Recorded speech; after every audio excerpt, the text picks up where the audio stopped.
thank you all. At this point, I almost feel like I don't have a presentation to give because you heard everything from the inventor himself, but nevertheless, we'll tell you what we do at IU. If you're not already familiar with MDPI, that stands for the Media Digitization and Preservation Initiative, and it's our mass digitization project at Indiana University.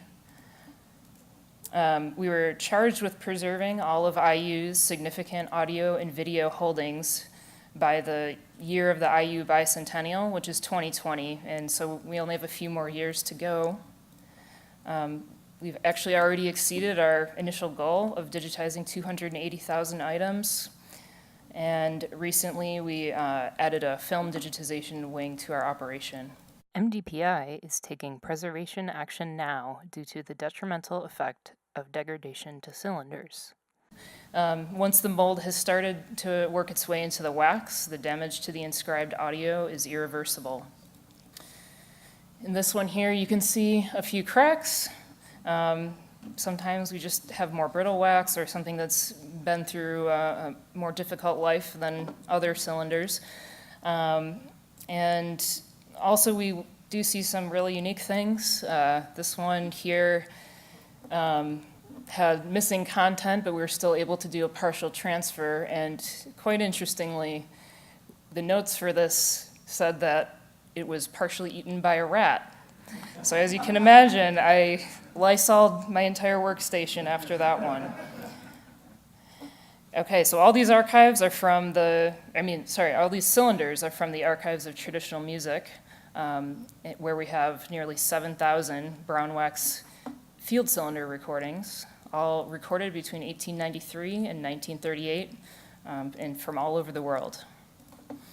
We have a large number of Native American recordings from across the US and Canada, and also what is thought to be the first recordings ever made in China in 1901. In the US, the ATM ethnographic cylinder collection is only second in size and significance to the ethnographic cylinder collection at the Library of Congress. So, we have to figure out a way to get our cylinders from the archive vault to the MDPI facility, and they're delivered periodically all year long. So we have very cold winters and very hot summers, and we have to figure out a way to keep the temperature stable during transportation. If any of you are familiar with Eric Monroe's presentation on temperature swings and how cylinders don't like that, you will know they will form cracks. So our solution was to use insulated pizza delivery carriers. And so each one of these holds a large box. Within that, there are 25 individual boxes for the cylinders, and those are all acid-free archival boxes. And those bags retain the temperature for 2 hours, so that's more than enough time to get them to their destination. And so the machine that we are using for our project, ta-da, the Endpoint cylinder machine. It's fantastic. It's been really wonderful working with it. We were lucky enough to be the first ones to have this machine and use it in a production environment. We've had it for a little over a year now and have been able to digitize 3,000 cylinders in that time. Over 3,000, I believe. And so I don't know, maybe another year and a half and we'll be done with everything. Okay, so to our workflow. As we begin digitization, the first step is to do physical assessment. So this will include examining the cylinder for mold, efflorescence, cracks, chips, fragmentation, and eccentricity. And we'll also use documentation from earlier wax cylinder projects at the ATM for condition and content notes. Cylinders should adjust to the room conditions for 3 to 4 hours before attempting to play. Once we determine that a cylinder is playable, we'll handle it carefully with 2 fingers on the inner diameter of the cylinder to avoid touching the grooved area. We'll then clean the surface of dust and debris using camel hair brushes and canned air. We do not use any liquid-based cleaning method at this time, since there's not yet an archival standard for it, but perhaps soon there will be. So after that, then we'll inspect the inside of the cylinder for stickers and anything else that could cause unevenness to the taper. That can cause the cylinder to crack due to uneven pressure from the inside pushing out on the mandrel. And occasionally we will have times when there is a little bit of play, although it is not frequent, and we'll use paper shims if necessary to solidify its position on the mandrel. Next, we can use the microscope to examine the grooves up close, and it's on a track, and so we can examine problem areas, look along cracks, things like that. It's been very helpful in finding cross-cut grooves, looking at overmodulated grooves, and examining damaged areas. Another important discovery that we found was this cylinder with misaligned grooves. It had been repaired in the past and perfectly misaligned so that, yeah, so things did not work with that one. I could attempt to do a stylus playback of this and do a lot of manual control all throughout the whole cylinder and edit it all back together in the digital domain. However, that would require some heroic efforts, and we can't allocate that much time to one cylinder at this stage to really do an effective, an efficient stylus transfer. It would need to be re-broken and re-repaired, which is obviously risky. The next step is centering the mandrel. So you heard Nick talking about this already. You saw his video, and so our video is the same. We set our beginning and end point, and we'll take two sets of points at the beginning and end and center it. It measures down to the micron. Usually it only takes us 3 goes at it, so beginning, end, and beginning. If something is extremely messed up, then we may need to do more than that. But usually it's not too bad with the brown wax. So prior to this system, and many of you are familiar with the Archaeophone, with that machine, you have to adjust for concentricity by eye. With this, there's no guesswork or eye strain. It's just a measurement. So it's very, very useful and precise. And so next we have speed selection. And this can be a big challenge. Since we're working with field-recorded cylinders, there's no standard playback speed to defer to. Instead, we have to evaluate each cylinder to determine the playback speed to the best of our ability. And we've seen playback speeds at anywhere from 50 RPM all the way up to 220. Sometimes we'll transfer at half speed when there are sections that are difficult to track. The slower speed helps to keep the stylus in the groove. And I believe you saw earlier that the machine has a half speed function, so that's very useful for us because when we find the speed, we can just hit that half speed button and do our digitization. So the way that we do that, our destination files are at a resolution of 96K and 24 bits. And so when we're doing half speed digitization, we'll set the A to D converter to 48K, but maintain 96K in the DAW. So effectively, this is going to produce end files at 96K that play back at the correct speed without having to do any speed manipulation in the box. And at this point, I'm going to hand it over to my colleague, Dan. Okay, so at this point in our workflow, we have to determine the best stylus to use. With the Endpoint machine, we're using a Shure V15VX Micro Ridge cartridge and a Shure SS35C blue stylus assembly. We also have a variety of elliptical, full conical radius, and conical styli for 2- and 4-minute cylinders. When choosing a stylus, we usually create a test recording to try out different sizes, and then compare the results without having to actually overplay the cylinder. We're going to listen for things like the character of sound, the signal-to-noise ratio, high-frequency content, and overall intelligibility. Different sizes not only change the quality of sound, but may track damaged areas better than others. Overmodulated grooves can cause groove echo, and that can be reduced by choosing a smaller styli, whereas distortion caused by overmodulated grooves can sometimes be mitigated by choosing a larger styli. So for each transfer that we do, we're going to make 5 different files. The first is going to be, the preservation master. This is the primary surrogate for long-term preservation.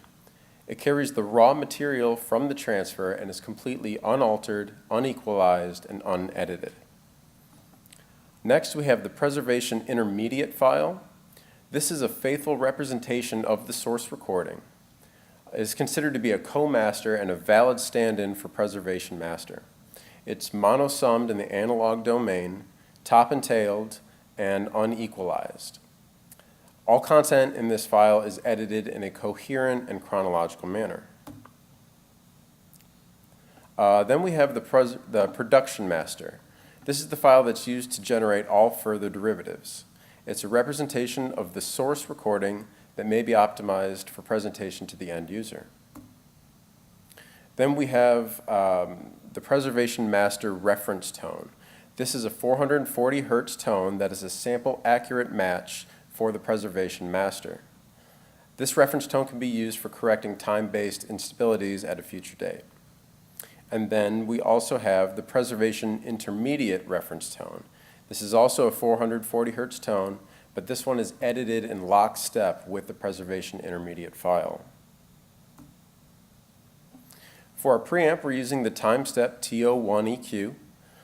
This preamp is going to give us 2 output signals.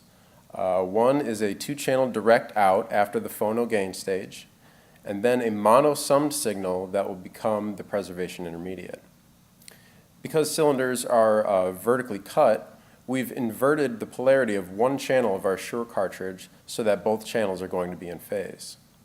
Then we use the blend feature on the preamp to maximize the output of the desired signal, and then we set our peak levels to somewhere between -12 and -7 dBFS. The direct out of the preamp goes to our Prism ADA inputs 1 and 2. The mono-summed signal goes to input 3, and then the reference tone is going to go to input 4. So once our preamp's set and our optimal playback settings are in place, we are now ready to digitize. So clean your stylus tips one more time. It's important to watch the transfer very carefully to make sure that each groove on the cylinder is captured as accurately as possible. As we discussed earlier, skating can occur when dealing with undermodulated or shallow grooves, and we will apply small degrees of anti or pro skating as needed. Locked grooves are also one of the most common issues that we face with cylinders. When encountering one of these, it's best to try to anticipate it if possible, and then help the stylus along either by hand or with a fine tip brush. It can be very difficult to capture the adjacent groove to a locked one, so this may require capturing the cylinder in both directions and then editing these 2 points together. How will we do this? Luckily, the Endpoint machine has a feature that allows us to flip the mandrel and play a cylinder in reverse. This becomes very useful when having to accurately track issues like grooves that fall off the edge of the cylinder, grooves that go into and out of surface divots or gouges, and then also approach locked grooves from both directions.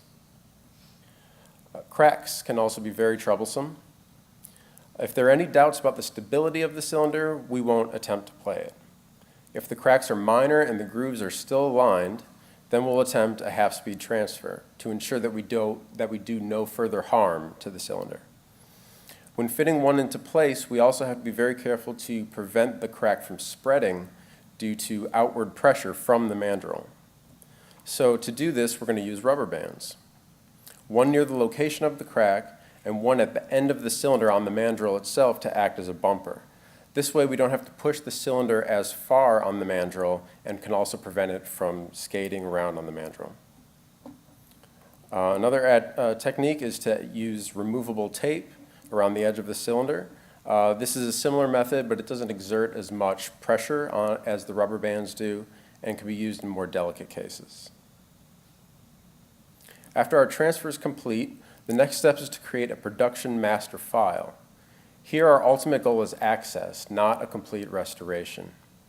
And we found that using Isotope RX6 plugins within WaveLab give us the ability to create great sounding access files without eating up a lot of our time.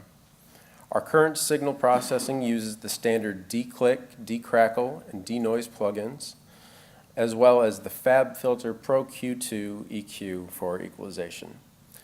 These tools allow us to filter out as many clicks, cracks, thumps, and bumps as possible while still maintaining the integrity of the content.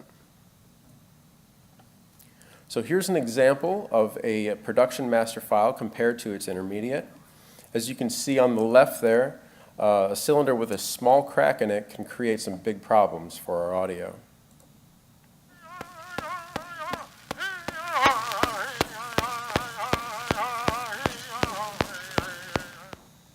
And now compare this to the production master. This is the same section and only took a few minutes to render.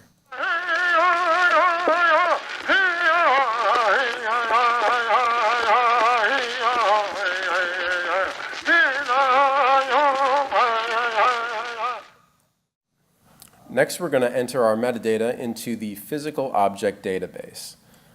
This ensures that our quality control team knows what to listen for, as well as having accurate documentation of our transfer. We're going to note who the engineer is, the date, and the signal chain, the stylus selection, speed, and the amount of time that it took to digitize, the cylinder size, material, and groove pitch. We're also going to note any indication of mold or efflorescence, and timestamps where any sort of tracking issues may have occurred. And then we're also going to notate the steps that we took to create the production master. Once the metadata is complete, then the files are going to go through our post-processing tool, which we call the packager. This tool, developed by Indiana University, will embed audio files with their metadata, create checksums, and all further derivatives. Files will then go to the Scholarly Data Archive, where they become available to the quality control team. Content digitized by MDPI will become available on media collections online. And finally, we'd like to play you a few examples of our collections that we've been dealing with. At Indiana University, the Archives of Traditional Music hold one of the largest collections of ethnographic wax cylinders outside of the Library of Congress. These are comprised of 160 different collections made between 1893 and 1938. These cylinders were recorded in 60 different countries around the world, and each one of them represents a unique, unrepeatable moment in time. Melissa and I are both very grateful for the opportunity to preserve these incredible recordings and, of course, to come here and share them with all of you. So please enjoy these 5 examples from Indiana University.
toda mi vida se encerró en tu vida, sí. Haz que mi pereces hasta Dios eleve y mi alma en tu vida está fundida.